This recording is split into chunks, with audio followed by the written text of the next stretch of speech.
Good afternoon, ladies and gentlemen. On behalf of Jaro Institute of Technology Management and Research Limited, we extend a warm welcome to all participants joining us for the Q3 and FY26 earnings conference call. We sincerely appreciate your presence as we discuss the company's performance for the quarter, highlight key developments, and outline our strategic priorities going ahead.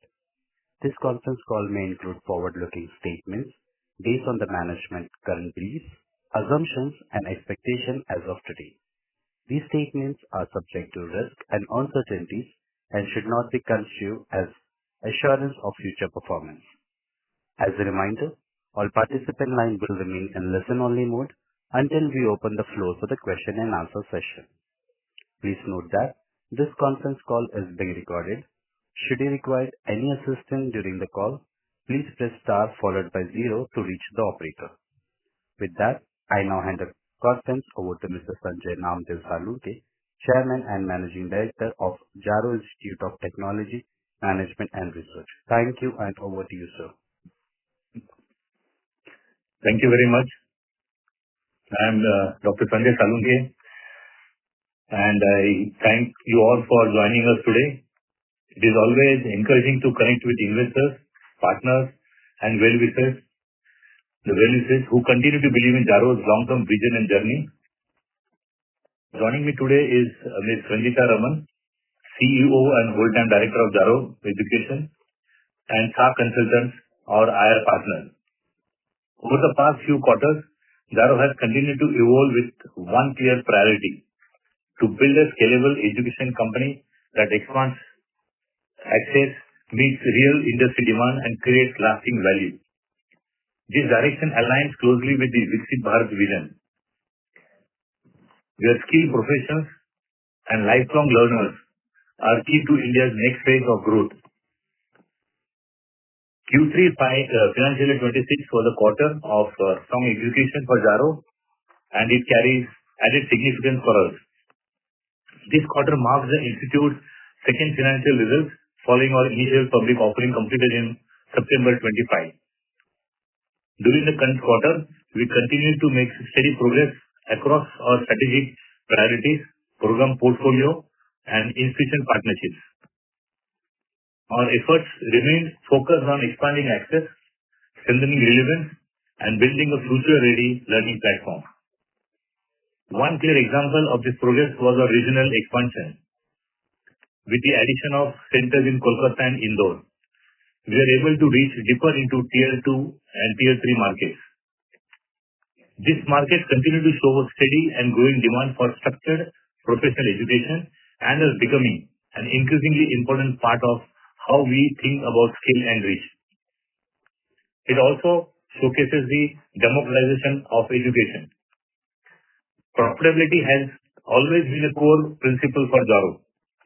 We have built a business with a clear focus on outcomes and financial discipline.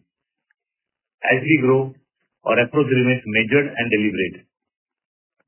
We are investing in execution capacity through targeted hiring in coming quarters, supported by clear productivity metrics while maintaining tight cost control. We also continue to maintain a strong cash position, which gives us the flexibility to fund future growth responsibly. Moving to the financial performance, Q3 financial year 26 reflected the benefits of disciplined execution and improving operating leverage. The total income for the quarter increased by 42% approximately year-on-year to 61.80 crore. This growth was driven by higher enrollments across our flagship programs and expansion into new geographies. EBITDA for the quarter stood at 12.29 crore compared to a loss in Q3 financial year 25, supported by improved unit economics, controlled marketing spends, and stronger operating discipline. PAT for the quarter 3 was 7.03 crore, translating into a PAT margin of 11.38%. For the 9 months period ended financial year 26, April to December, total income grew at 13.29% year-on-year to 203 crore. EBITDA for the period stood at 53.05 crore with an EBITDA margin of 26.12%, while PAT was 31.58 crore with a PAT margin of 15.55%. While margins moderated on a year-on-year basis due to calibrated investments in new initiatives and higher base, overall profitability remains healthy. Overall, this quarter is a strong indicator of how we are shaping Jaro Education for long-term scale, backed by operational consistency and financial discipline. Thank you everyone for joining us for this meeting today for our Q3 FY26 earnings conference call. We continue to focus on growth, operational excellence, and sustainable value creation for all stakeholders. In case of any further queries, you may reach out to our consultants, and we are open for the Q&A after Ranjita ma'am's talk is over. I hand it over to Ranjita ma'am. Thank you, Sanjay sir. Very happy to be with all of you here. As we scale the business, we are being very deliberate about how we grow. Our priority is to ensure that consistency and quality is maintained. This quarter, our team focused on strengthening delivery and learner support to ensure that growth remains sustainable. On the academic front, we moved with purpose. We launched multiple high-impact programs with institutions such as IIT Madras, IIT Bombay, Symbiosis, and Delhi Technology University. I would specially highlight the launch of School Connect vertical for IIT Madras. This would not just help us leverage the skilling to the working professional, but also to the school children. This is a strategic step that deepens our institutional engagement and reflects the long-term nature of our partnership. With program relevance continues to guide our decision, we see a clear demand for practical, industry-aligned capabilities. Under the Next Generation AI Business Masterclass program with IIT Madras alone, we upskilled more than 2,000 learners during the quarter. This gives us confidence that the direction we are taking with these programs are resonating. Now we talk about institutional partnership with the organization like HCL Tech, PNG MetLife, and Sutherland are helping us support structured learning within corporate environments. At the same time, our exclusive partnership with JK Shah Classes is the extension of our 5-year association with Symbiosis International reinforces our positioning in the professional education ecosystem. Express is another area we are paying close attention to. Our collaboration with Geo ecosystem, including Geo Fiber, Geo Air Fiber, and Geo Store, allows us to offer free learning access to Geo set-top box users. This meaningfully expands reach and helps structured learning travel much further. We have also strengthened governance frameworks, reporting structures, and operational discipline. The quarter gives us confidence not just in what we are building, but in how we are building it. Our focus remains on delivering consistent learner outcomes, strengthening execution capabilities, and ensuring that Jaro is well positioned to scale responsibly in the years ahead. Thank you to all of you. Thank you so much, ma'am. Ladies and gentlemen, anyone who wishes to ask a question may press star and 1 on their touchtone telephone. If you wish to remove yourself from the question queue, you may press star and 2. Participants are requested to use handsets while asking a question. Our first question comes from the line of Sukrit Patil from ISET Fintrade Private Limited. Please go ahead. Good afternoon to the team. I have 2 questions. My first question to Mr. Karunke is, from a financial lens, before the numbers show up in the reports, what early signs do you track that tell you whether things are moving in the right direction or not? If there is pressure building, for example, if there is some change in learner engagement or enrollment pace or cost absorption, what is on your screen that helps you to stay ahead? I want to understand your vision on. Thank you. Yeah. Thank you for the question. You mentioned about the early signs we track and change in learner engagement. So the early signs what we track is basically we do the business intelligence. So I explain in little brief. We understand what is required by the corporate world, in the sense the working professionals who are working in the corporate world, whether junior level, management level, or middle management, or senior, the C-suite level. Right? What are their needs for the growth in the corporate ladder? Right? And then we submit this business intelligence report, along with the industry report, what we do, the domestic industry report, the international industry report we study, and we provide a small piece of paper to the institutions on which the learning outcomes, what should be the learning outcome from that particular program, what should be the program fees, what should be the program duration, and who should get TG. That we provide. Based on that, the institutions develop the content. They take 4, 5 months, 6 months time, depending upon the length of the program. After they develop the content, they give it to us to market. So get the professionals from the corporate world. Right? And along with that, we also provide technology support, the LMS, and also we have the learning management system, the platform over which the learning happens. And also we have our studios in IIMs. So we set up studios down there so that the faculties can just come in the studio, deliver the talk and go. Right? So business intelligence, marketing, technology support, then learner feedback support to the institution. Sometimes the learner says, because they're experienced people, they say the faculty is teaching from text and not giving a business examples or case studies for that matter. So we provide that input to the institution, and then they may change the faculty or they may get a senior faculty who has corporate experience. Okay. So the question you asked, early signs we track. So we track how the demand is increasing for the programs, and accordingly we plan our business scenarios. Then change in learner engagement. Now, change in learner engagement is like the learners are, this is all people being maximum people, 90-95% people being the working professionals. They want the actual business situations we discussed in the classroom. Right? And after completion, so if you look at the clientele we have, like our partnerships with IIM Ahmedabad, IIM Kozhikode, IIM Indore, IIM Mumbai, and furthermore IIMs, then IIT Madras, IIT Delhi, IIT Mumbai, Bombay, then more IITs. Right? So as the institutions are good, the learning is good. The learning is good, the learners get promotions in the existing company, or they may get a better job opportunities, or some people may move towards entrepreneurship. Right? So this is how, and we have thousands of testimonials from the learners saying that thank you very much, I grew after doing a particular program.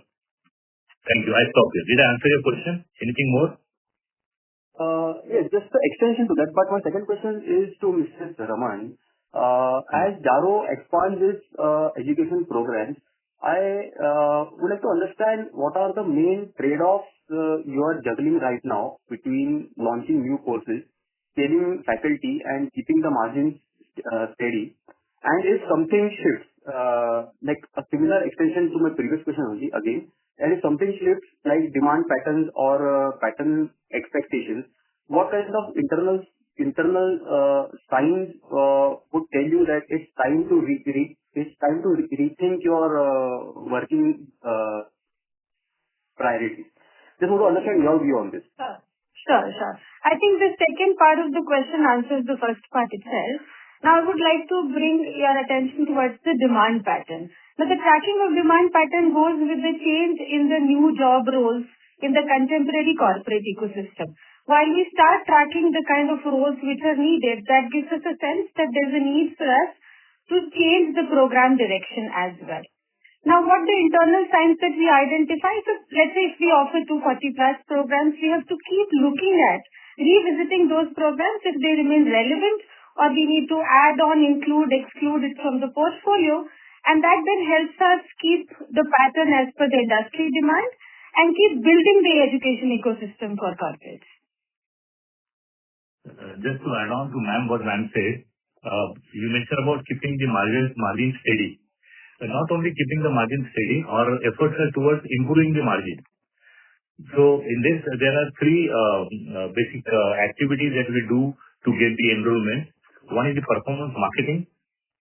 Second is the referrals. As our programs are fantastic and well thought, and the brands are very good, the learning is very good, the growth is very good for the working profession. So we get as good as 35 to 36% referrals from the learners who have completed the program or undergoing the program. And the third one is the organic leads, the people who come to our website and so on. So our attempt is towards to reduce the dependence on performance marketing and increase the referrals and the organic leads so the margins will improve. Thank you. The last part was very helpful, and best of luck for the next quarter. Next quarter, like the... So I said best of luck. Best of luck for the next quarter. Okay, thank you very much. Nice of you. Thank you.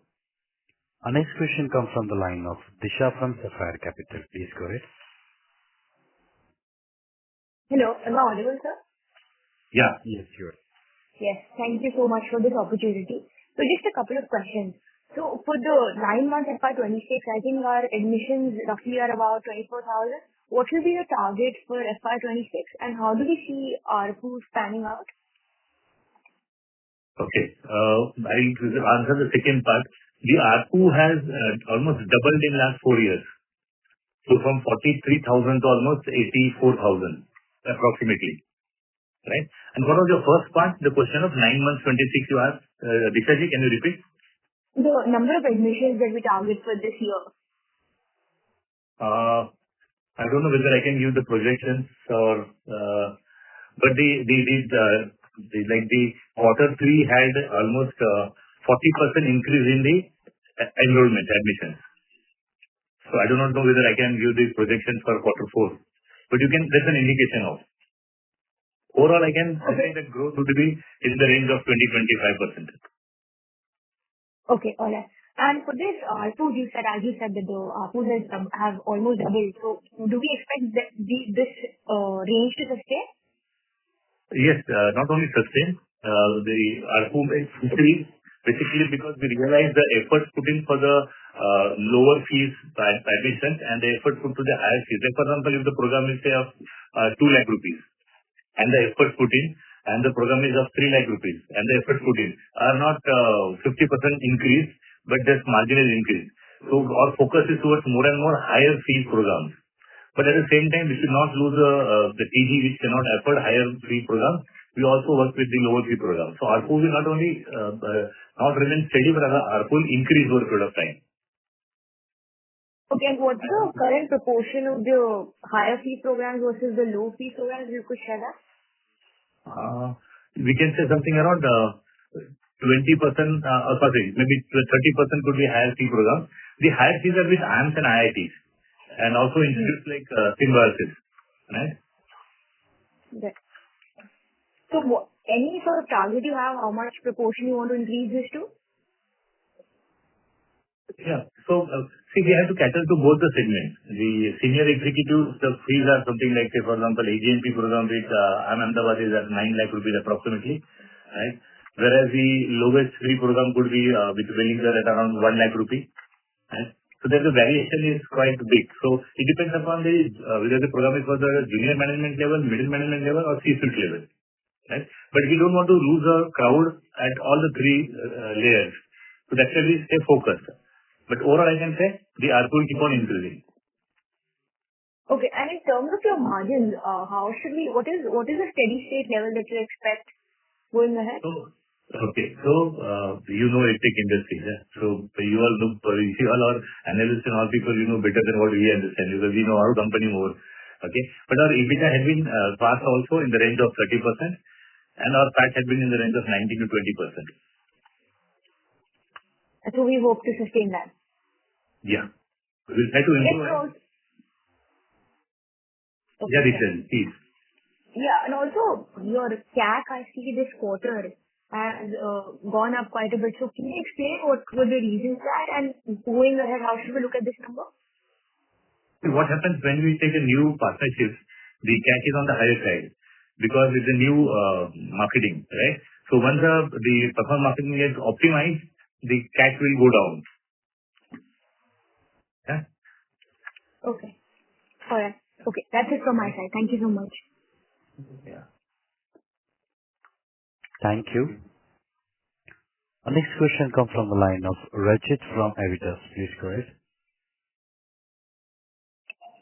So hi, management team. So I have a couple of questions. So I have understood the model. So one thing I want to understand, in this space, there are so many companies which are there which are listed, unlisted. So, is there any company that we can benchmark this company, any specific industry? That is my first question. And second, if you can answer this, sir. Okay. Thanks for the question. Yes, we do benchmarks, but unfortunately, in the EdTech industry, hardly companies are there in profit-making zone, right? And we are a company on standalone basis, profit-making since inception, right? Also, out of 17 years, 9 years, we have paid dividend. We have done bonus shares. We have given bonus shares twice in our journey, right? So yes, definitely we look at, but we look at the global companies also to benchmark, right? Because in India, there are very few companies which are in the profit zone in EdTech. Did I answer your question? Yeah. So this comes to my second question, team, that is, so you see in India also so many EdTech companies have raised money on high valuation. And we see even when they have raised money, 90% are bleeding or in losses. So what is making, what is your differential? Why are you guys in profit? That too, when you say that you have been profitable since inception. So what is the secret of that? So with due respect to all our partners in the business, I will not say competitors, partners in the business. We started a journey by mortgaging our house, and that's why we were very particular about if there's a PAT positive or profit, you continue the journey. We did not. Till the time we went IPO route, we were bootstrapped. So when you have your not only skill but the whole body in the game, you are very particular about that. Continue only if you make profit, right? Because if we take just money from the investors and they try to grow and run after valuation, we know we said no, not to do that. Just create value and valuation will follow. I hope, and we never got into continued cash burn and kind of thing. We never believed in that. And to give you best example, because of this long-term thinking and thinking about the bottom line first, right? Give us a sustainability and good growth. And we believe in human capital more than equity capital. Now, when I say it doesn't mean I don't respect equity capital, but equity capital can be given by the fund guys. There are ample number of funds. If you do good job, they will come and invest in your company. But getting a key manager, very difficult. Nobody can give you a key manager. So the secret sauce of our company is we always partner with the best of the best institution. So the learning is good, learner growth is assured, and then he thanks us, right? So that is one. Second, you can do the fund guys who people call something like moat and all that. We don't understand that much, but I can just give you my idea about moat. So best partners, the team of Jaro Education, the senior team is very strong and very seasonal and experienced and hardworking. Ranjita ma'am is in front of me right now, 18 years in the company, or VPHR, 19 years in the company, or CFO, 15 years in the company, or CMO, Chief Marketing Officer, she's in the company for last 13 years. Out of 3 VP sales, 2 VP sales. One is for 16 years, one is for 17 years in the company, right? Back office operations head in the company for 17, 18 years, right? So we respect the human capital, and that's why we select the best of the best executives and managers for the company. And because they're in service industry, that is very, very, very important. I stop here. I hope I answered your question. Yes. Thank you. Thank you. Our next question comes from the line of Rushil from PINC Wealth. Please go ahead. Hello. Yeah. Yes, am I audible? Yes. Yes. So my question is that, recently, we have done a tie-up with JK Shah, and JK Shah is a very well-known, renowned, institute. So just wanted to understand, why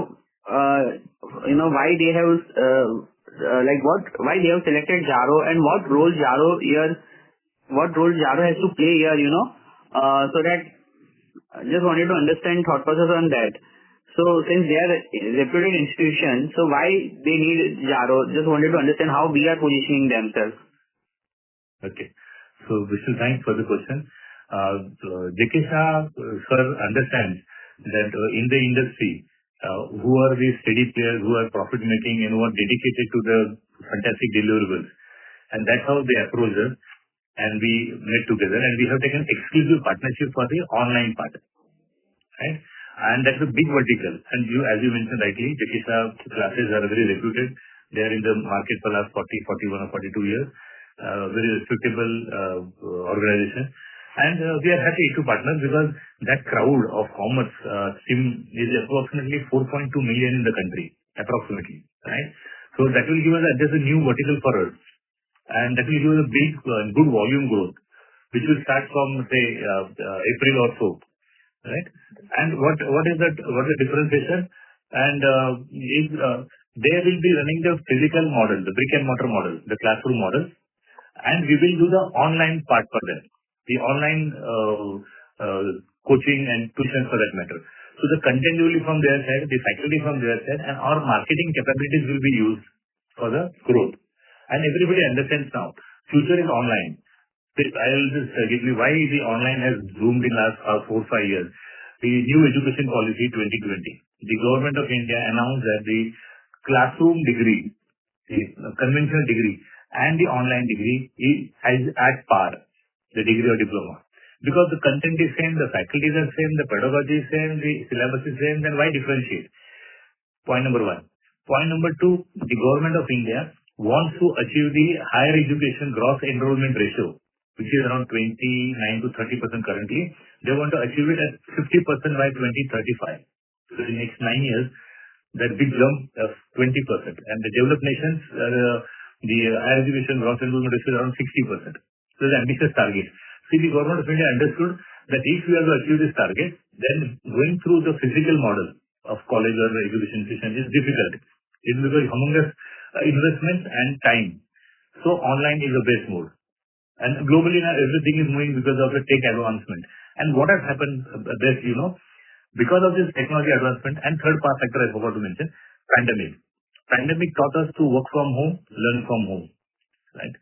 So now because of this tech advancement, the people in rural India, for example, somebody from Begusarai, Kolhapur, Solapur, Gwalior, Jabalpur, any part for that matter, they never dreamt that they can be getting education from IIMs, IITs, and top-notch in cities like Symbiosis, Amity, Manipal, and so on.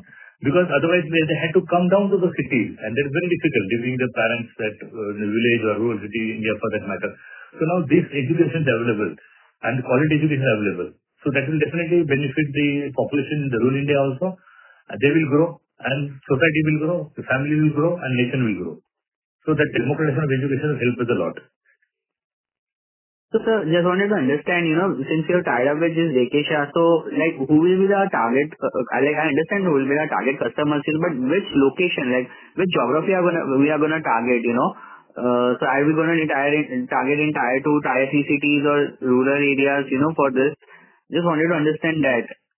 Okay. Our TG is across India.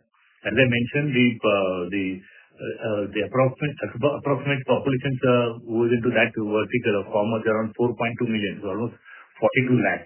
Right? So we will go across India. But yes, initially the focus will be definitely Maharashtra, Gujarat, Rajasthan, where JK Shah classes has been very popular and known brand for that matter, and slowly we'll go across India, all the states. Okay. And sir, the commercial terms, just wanted to understand the commercial terms within them. So is it a high margin or a similar margin to other collaborations? Yeah, similar to other partners for that matter. And it's on good side, that much I can tell you. Okay. And sir, just wanted to understand, since you have been running this Jaro for a long time, just wanted to understand, for the next 5 years, do you have any, vision in terms of growth? What is your internal target, to in terms of revenue growth and to make margin? Yeah. So the future is bright. Just to brief you, see, now it doesn't mean that if some people did not do good and they shut down the shop, or they big office, they start taking huge investments of maybe $500 million, $1 billion and all that. That doesn't mean that the sector is bad. If you're mindful of your working, your quality of education, your deliverable, this sector is the best sector, I will tell you. Right? Because the time is fantastic. The total addressable market in 2023 was approximately 13,200 crore, which is projected to be by 28 at 41,450 crore. So that is a CAGR growth rate of 25.7%. Right? And the best part is, see, education in India and maybe in the neighboring Asian countries, parents will not buy clothes for them, but they pay fees for the children and they will ensure that the children educate. Right? So the sector is very strong and sector has tremendous growth. And for our beloved Prime Minister's vision of Viksit Bharat, Atmanirbhar Bharat, education is the key to success.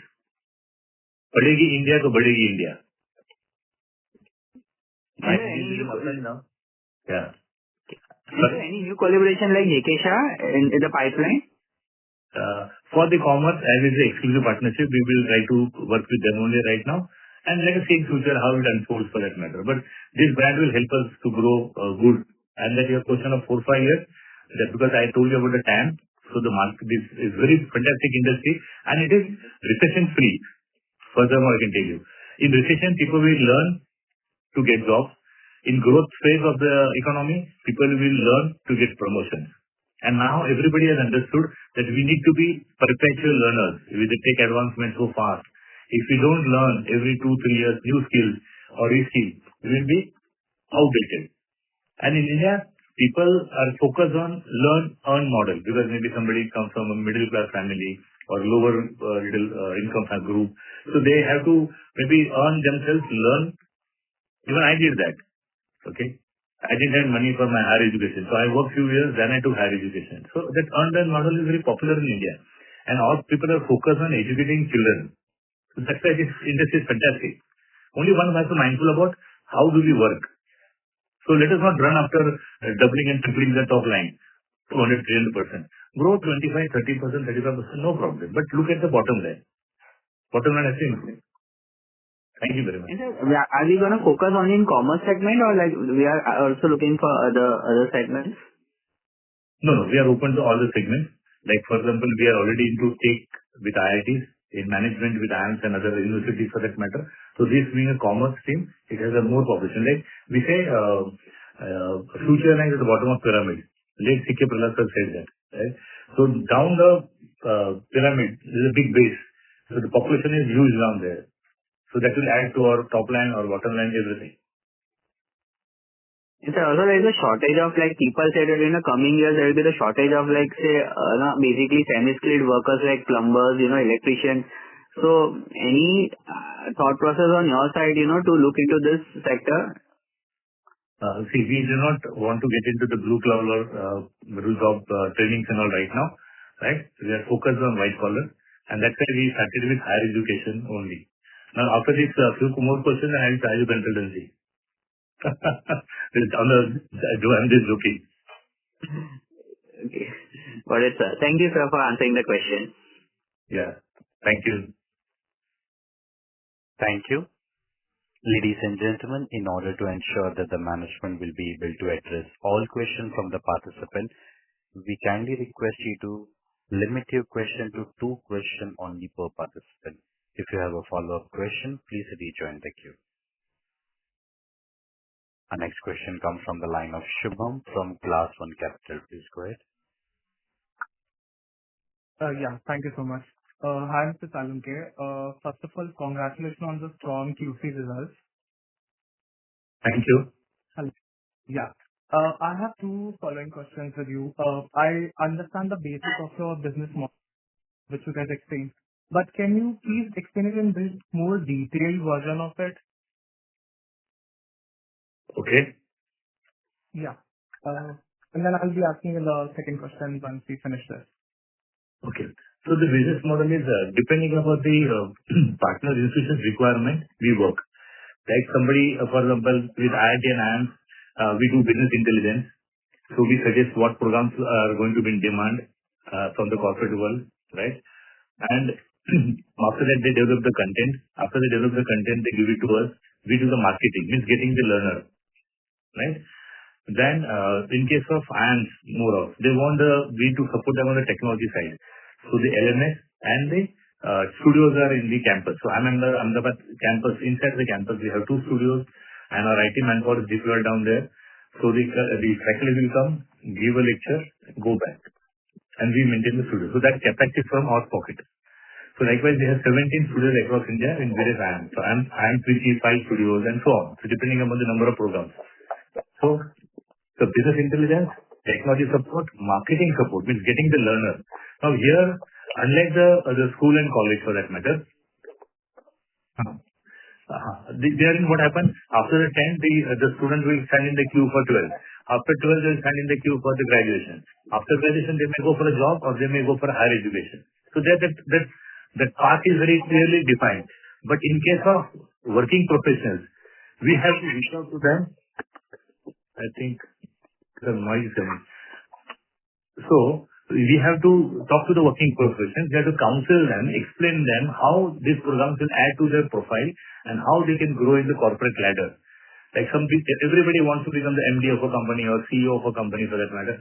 So then we have to educate them that, okay, you are master of your own domain, but you also need to understand the other functions of management. Supposing you are from marketing, you are now going to become the MD in future. You should understand finance. Finance is the heart of business. You should understand HR. How can I get the best of the best talent, retain them, motivate them, right? You need to be good in operations. You need to be good in project management. You need to be good in IT. So we explain this all to them. So this job is not so easy job, okay? Because these are all working professionals, say 5 years, 10 years, 15, 20 years. Explain them, right? So as I said, business intelligence, then technology support, then marketing support, then learner feedback support to the institute. Hey, your faculties are good, best. Your faculties are giving only theory. These people want business case studies, right? So this is all the business model. I hope I explained you properly. And we, like you can say in short, we are the enabler. We do the peripheral work. See, the higher education is basically the institutions have to develop the content, deliver the content, do the assessment, and you confer the degree or diploma. But the surrounding peripheral area, we are supposed to do. And that's what the tech companies are doing in this segment.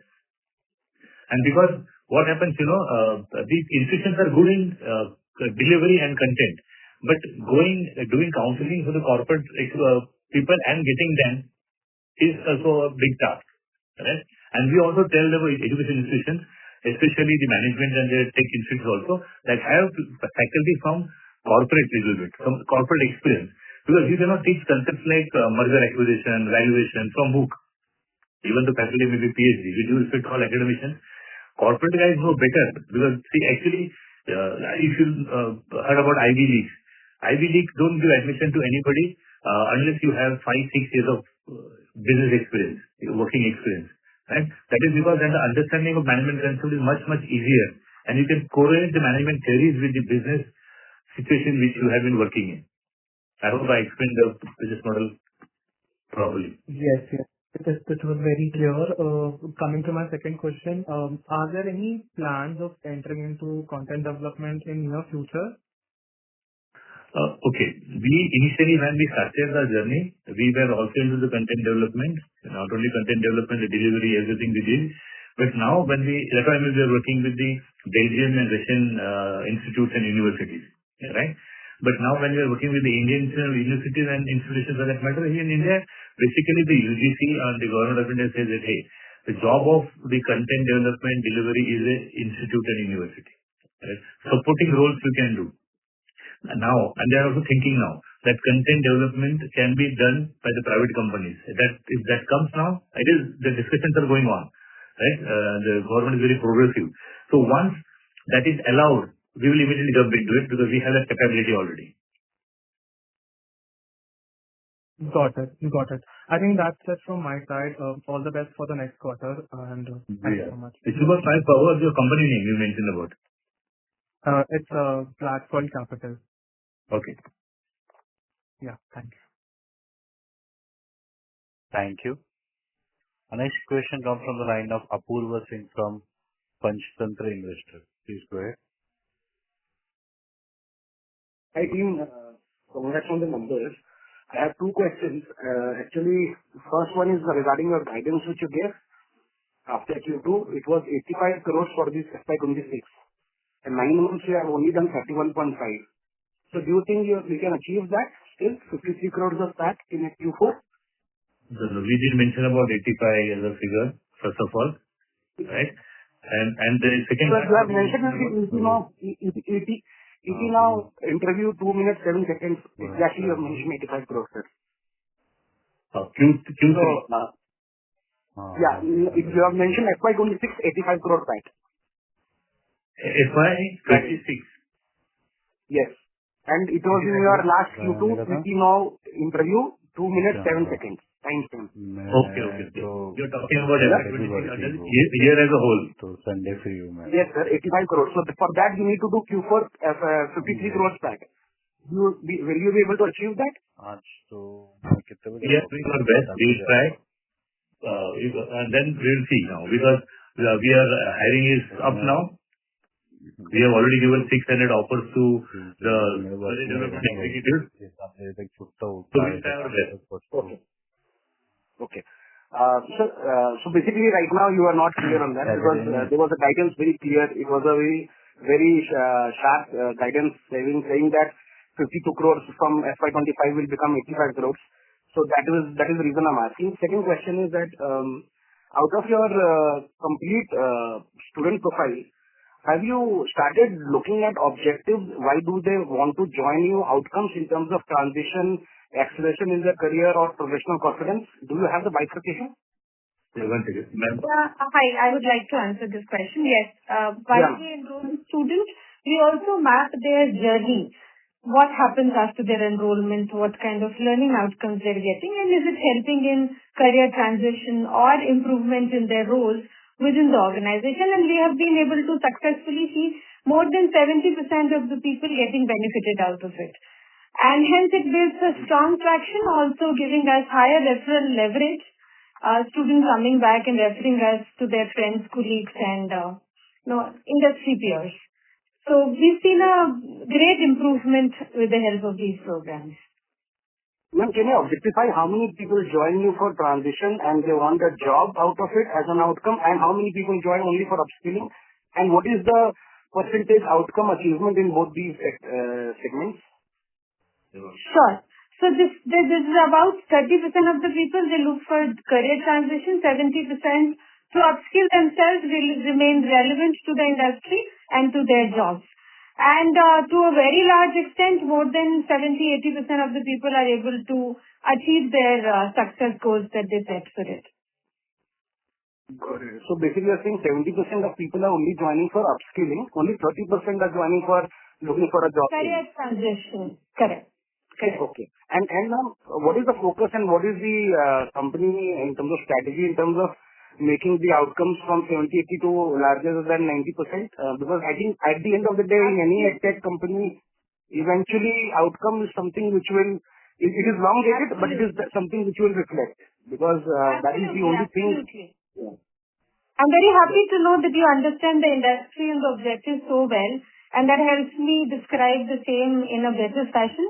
I think what is more important here is to drive objective, and that's where we are the enabler here. Education institutions' job is to teach, ensure quality content. However, their reach to corporates and know what is the contemporary skill needed, the career gap, skill gap, is where we pitch in. So all we do is to not just ensure that we market and bring participants, but be the part of the career transition of all the students and help institution to develop, redevelop, work on the content and ensure it is contemporary so the student gets benefited out of it. And like your question said that how would you map and how would you improve it? I think improvement is a journey and we consistently work on it. I think previously this matrix used to be anything between 40 to 50%, which has been scaled to 70% now. And with the consistent communication with students and our peer partners, which is educational institution, we will certainly move it far ahead to 90% and plus. Got it. Thank you, ma'am. The only request is that first, I think once we have guided for numbers, we should follow up on it, because this time in Q3 interviews, I did not see any guidance numbers. Second request is that can you please start in your presentations giving demographics of your students and the outcomes mapping and everything? It will help because also my background before becoming a full-time investor, I have worked 5 years in upgrad and a couple of years in Unacademy. So that's where I've spent most of my time. So I'm very keenly looking. Yeah. Sure. Demographics and one more piece you said there? So basically demographics of the student and the outcome mapping. Basically outcome achievement as a metric to track for the company because that will be your differentiation factor, right? At the end of the day. Sure. Thank you for this suggestion. We'll certainly incorporate this next time. Sure. Thank you. Thank you. Thank you. Our next question comes from the line of Sheetal from SMN. Please go ahead. Hello everyone. Hello. I have seen the financial results and in that we can see that quarter 2 results are good as compared to Q3. So is there any seasonality in the business? And if yes, what will be the situation in Q4? Okay. Thank you for that question. Yes, there is a seasonality. So generally the Q1, Q3 are softer and Q2 and Q4 are stronger, right? So you must have noticed that Q2 to Q3, right? Yes. There's a little decline because basically Q3 is again, because of the admission. So the admission starts from April. March, the admissions get closed for January batch. There are 2 batches. There's January and July batch, right? So 31st March, the admissions for January batch closed. So that's why that quarter Q4 is a little hotter. And April, the first month, the people say, okay, now there's 6 months for the batch to start. Okay. So I'll take later on. So April is little lower. From 15th of May, the numbers start coming in. Similarly, then July batch gets closed in September, 30th September. So that's why Q3, October goes dull like April. And then the Diwali, then your Navratri and Christmas and all that. So the October goes dull and it picks up from November, May. That's why the Q3 numbers are lower than Q2. And that has been happening right from the beginning of the company's operations, right? And now Q4 will be stronger. I hope I answered your question. Yes, yes. Thank you. Thank you. Thank you. Thank you. Our next question comes from the line of Yasha from Equity Investment Managers. Please go ahead. Hi, sir. Good afternoon. Congratulations on a good set of results. My first question is, in the books as of 30th September, we can see 225 crores of other current assets, majorly being unbilled revenue. So how many years of unbilled revenue do we have in the books and how much of that would be booked as revenue in the current year? 80%. Yeah. So basically, just to explain the model, what happens, we take admissions and that time the first fee is received. So if for example the MBA is 2 years program, the fees are received in 18 months. Okay. So because the government of India, the EDC and all the bodies say that, okay, you are not teaching everything in one day. So don't take total money upfront. Take semester wise. So MBA is 4 semesters. So first semester, before the semester starts, we get the fees. And then the second semester we get after 6 months. And then third semester we get after 12 months. And fourth semester we get after 18 months. Right? So that gets spread. Right? And if it is a BCom program, then it could be a 36-month program, but 30 months for the payment to be received. Whereas we incur all expenses upfront right now.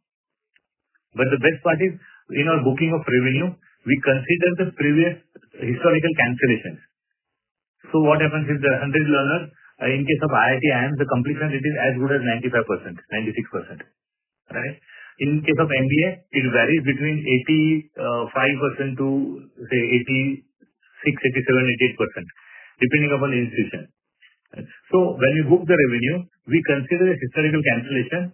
So supposing our revenue is 100 crore, say for example I'm doing, and the cancellation has been, for example, 5%. So we'll consider only 95%. So that's why there is no bad debt asset for the company. Did I answer your question? Yeah, you did answer. So based on what you said, it can be expected that all of the unbilled revenue currently that we have would get booked by the first or second quarter of the next year, a majority of the part if the course is ending. for the MBA grads, and for BCom it might continue for the another 10 years till it's going on. Correct. For MBA, 12 to 18 months, and for BCom it could be, say, 24 to 30 months. Okay. And okay, so I'm following on this. The growth in unbilled revenue as of now is currently more than the growth in the actual revenue from operations. And if you see the current ratio as of March 25, close to 71% unbilled revenue by revenue. So how do you see this ratio, and what do you expect the ratio to be in the future? Yeah. So if we grow at a speed of, say, 20%, 22%, right, then that will not increase substantially. But if we grow at a speed of 30, 35%, the unbilled will increase. But the best part is, because the institutions are all good, reputed institutions, there's nothing as bad debt and all that. So the money will come spread. Okay, so what kind of ratio do you expect if we see a 20 to 22% growth? What kind of unbilled revenue to revenue ratio that are we looking at? I don't have handy that ratio, but I can tell you that, okay, the cash flow is positive. So it was positive for September, the H1, as well as now for the 9 months, the cash flow is positive. Okay, fair enough. Okay, so that was from my end. Thank you so much, and best of luck. Thank you very much. Thank you. Our next question comes from the line of Smith Gala from RSPN Ventures. Please go ahead. Yeah. Thank you for the opportunity. So my questions are more into understanding the business. So we quoted the market size numbers. So out of those numbers, wanted to understand, as per my understanding, we are a company which is more focused on the degree programs than certificate programs. So what is the market size for us specifically? And as a country like India, what is the percentage of degrees which are allotted online versus offline? And what is the Jaro's market share currently? This is my first question. Okay. As you said, the market size, I explained in the initial period that the TAM, total addressable market for 2023 was something around 13,200 crore for online higher education and upskilling and certification put together. And it is expected to be by 2028 at around 41,450 crore as per the industry report. So the CAGR growth is 25.7%. So the market size is good, right? And the growth is going to be good. Now you mentioned about degree and certifications. In India and globally, I would say, but more in India, people don't go to certification. They go to more degree and diplomas. So that's why the flow towards degree and diplomas is much higher. But now the trend is changing, because now people have understood that now I need to upskill or reskill every 2, 3, 4 years. So now the trend is moving towards certification, the short duration certification, say 3 months, 6 months, and so on. And all certification programs are more from the IIMs and IITs.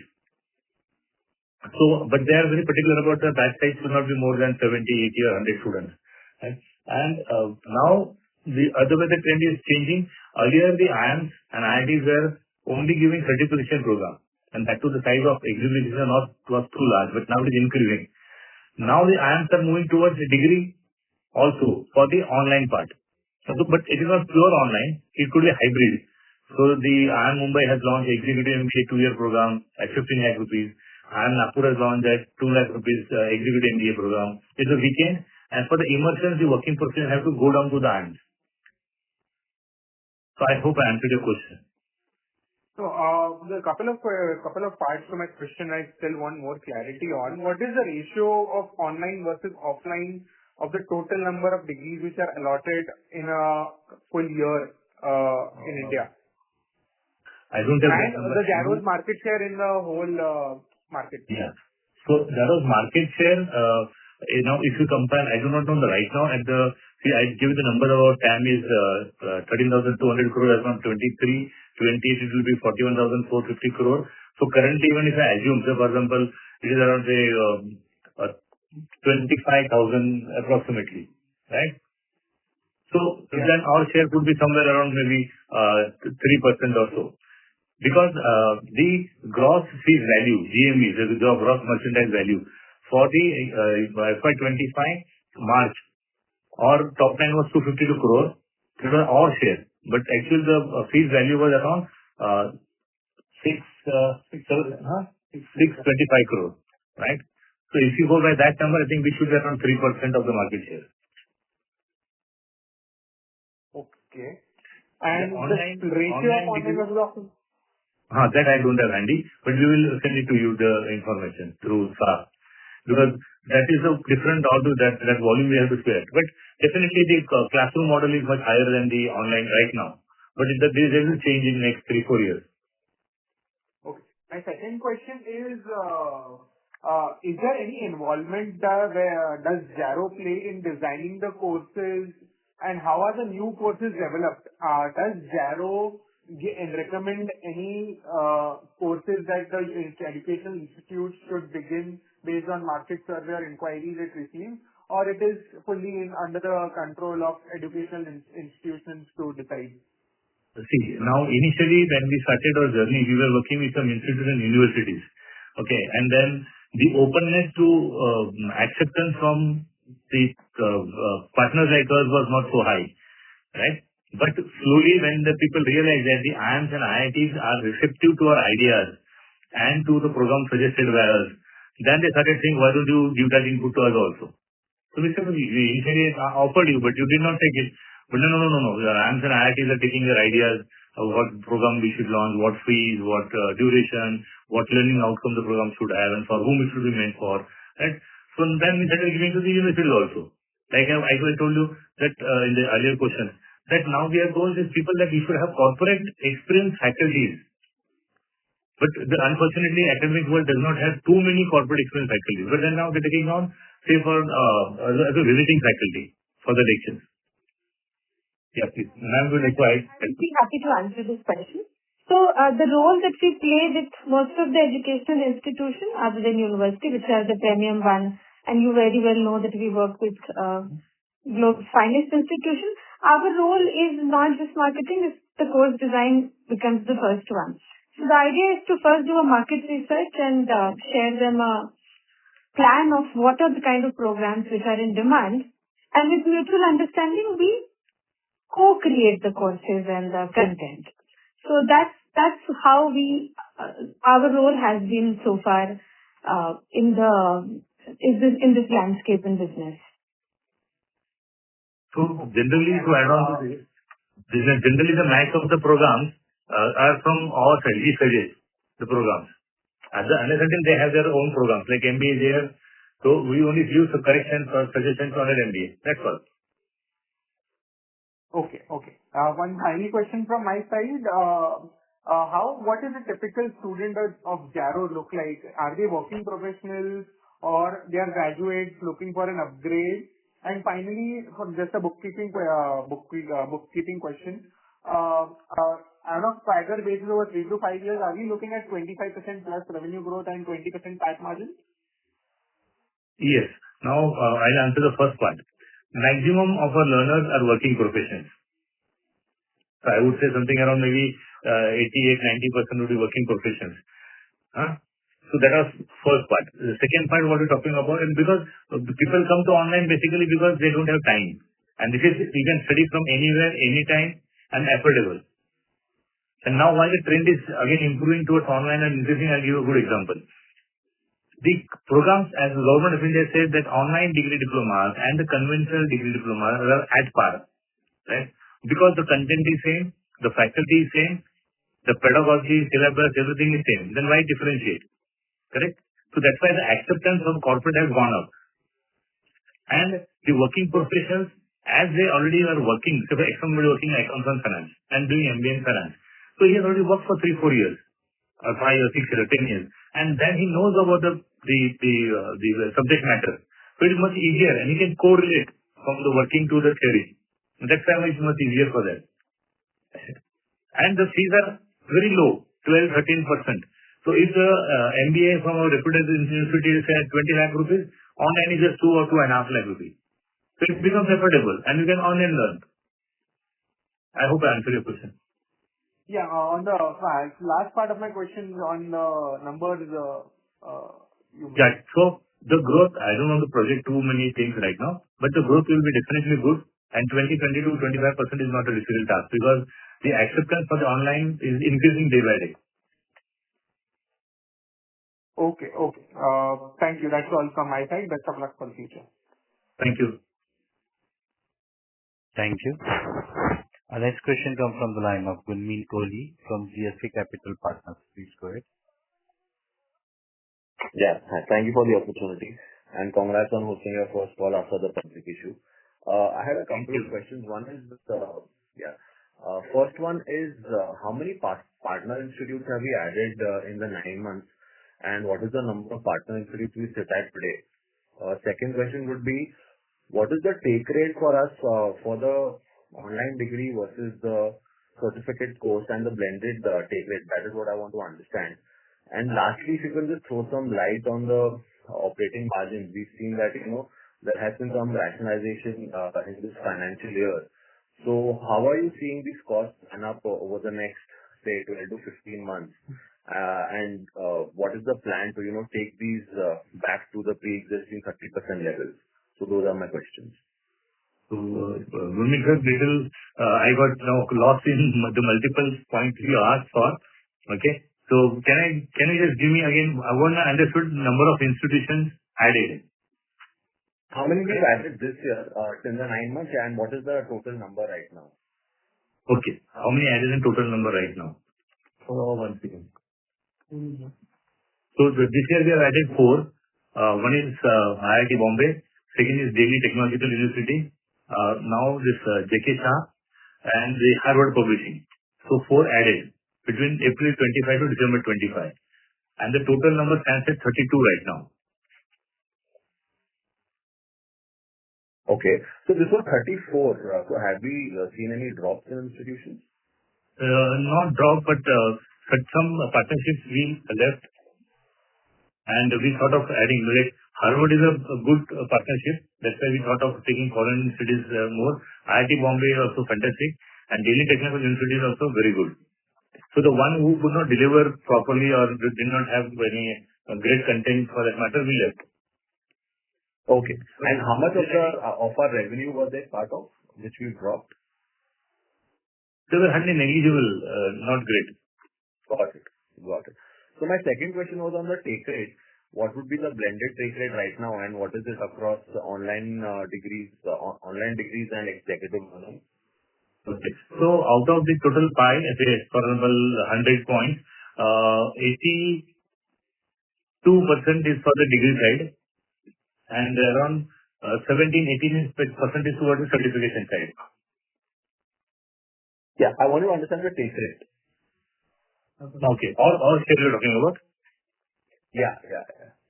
Okay. So all share varies from right from 25% to 60%. So on an average, it will come around 45 to 50%. Okay. And my last question was on the operating margin. We've seen, the operating margins are currently at about 25% for 9 months. So where do we see these margins maybe 12 to 15 months from now? And what kind of work is going on to, bring it back to 30% levels? Yeah. So we are trying to, now initially in between the cost is a little increased, but we are trying to bring it down. And the PPT has increased. The per person productivity has improved compared to the last financial year, this year.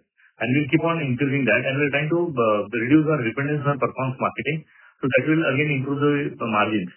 So margin will be like previous year, 30% EBITDA, positive obviously. And the PAT will be in the range of 20%. We can make it. And we've seen the other income swell up in FY26. So can you just throw some light on, what are these, where this cost is coming from? Are there some initiatives that you've undertaken which are yet to fructify? So if you can just throw some light on that.